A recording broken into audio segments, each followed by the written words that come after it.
Bonjour, nous allons parler des nouveautés de Lightroom 5. En nouveauté de Lightroom 5, nous avons d'abord l'outil correcteur. L'outil correcteur, lorsque nous sommes en développement, il y a une petite nouveauté, c'est qu'on peut afficher des défauts. Afficher des défauts permet par exemple très vite de voir si on a des toutes petites taches de capteur ou sur l'objectif, et donc nous pouvons corriger très rapidement ces petites taches de capteur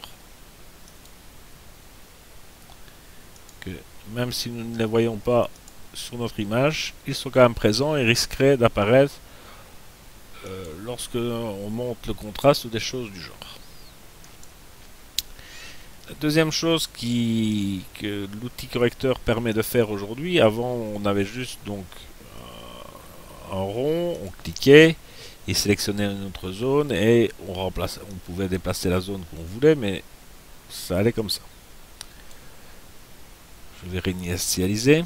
Ici aujourd'hui, on peut par exemple, si on appuie, on garde le doigt sur la souris sur le bouton gauche, on peut sélectionner une zone et immédiatement il propose une autre zone de remplacement où nous pouvons mettre un contour progressif ou une certaine opacité pour effacer les défauts. Une deuxième grosse nouveauté de Lightroom 5, c'est par exemple, on va prendre une autre image qui est par exemple, on va prendre celle-ci. On se rend compte ici que le cowboy est un peu dans l'ombre, donc on va utiliser le filtre radial. Le filtre radial permet de sélectionner une zone. Il faut parfois inverser et ça permet d'éclaircir une certaine partie de l'image. On peut évidemment, avec les boutons sur le côté, élargir, augmenter vers le dessus, on peut même dépasser de l'image. Pour ce faire, il faut parfois...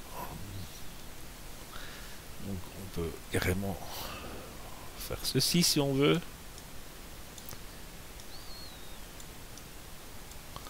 Voilà. Donc ça c'est une deuxième nouveauté de Lightroom 5.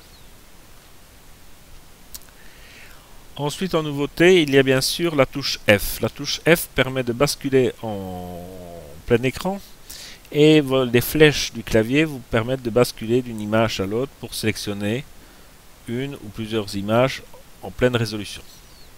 Si on appuie à nouveau sur F, on revient. Si on appuie sur le Shift et le F, on se rend compte qu'on arrive directement en écran maximum. Je rappuie sur Shift sur le F. Il enlève le menu du dessus.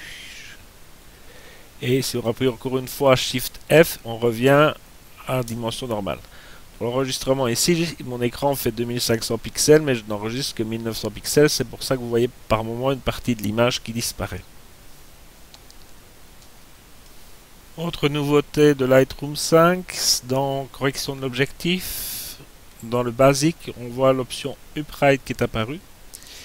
Et si on appuie sur Auto, le programme essaie de corriger les perspectives à la fois horizontales et verticales. Autre petite option apparue aussi dans notre Lightroom 5, c'est si on appuie sur C. Ça nous permet d'avoir une image à droite, une image à gauche et de pouvoir, ça c'est le candidat, c'est ce que vous croyez être votre première image, et de cliquer sur d'autres images à côté pour voir laquelle vous préférez par rapport à votre candidate. Rappuyez sur C et vous avez ainsi revenez à votre image de départ.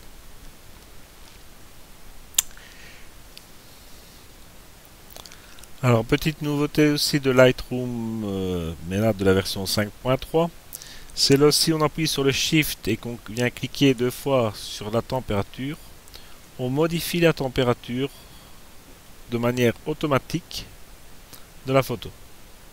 Et rien que la température, pas la teinte. Si on veut à nouveau faire, si si on veut changer la teinte, toujours avec le Shift appuyé, on clique 2 fois sur teinte et on a une correction de la teinte. Remarquez que si on tenait avant également, si on appuie sur Shift et qu'on clique sur BB, on passe directement en balance des blancs automatique. Et si on clique dessus, on revient à tel quel, on reprend la balance des blancs telle que l'appareil l'a définie. Donc petite nouveauté aussi qui existe, il faut savoir que donc nous avons toujours le bouton auto pour que automatiquement Lightroom cherche les tonalités et fasse les réglages, etc. Il faut savoir que actuellement auto a été légèrement amélioré, c'est-à-dire que si on a recadré l'image, il ne tient compte que de la portion recadrée d'image qui s'affiche pour afficher l'histogramme et pour faire ces réglages d'autres lumières, d'ombre, etc. Donc je vais faire CTRL Z pour revenir en arrière. Il faut savoir aussi que si on appuie sur le bouton Shift et qu'on double-clique sur les blancs, automatiquement il le fait. Si je fais le contraire, automatiquement il règle la balance des noirs automatiquement, toujours avec le bouton Shift appuyé et cliquer 2 fois sur noir. Donc avant nous pouvions faire noir et bouger, etc. Ici aujourd'hui, bon, par exemple, je vais faire ceci pour vous bien le montrer. J'appuie sur Shift, je clique 2 fois, automatiquement il l'a réglé à -7 pour que ça soit bon.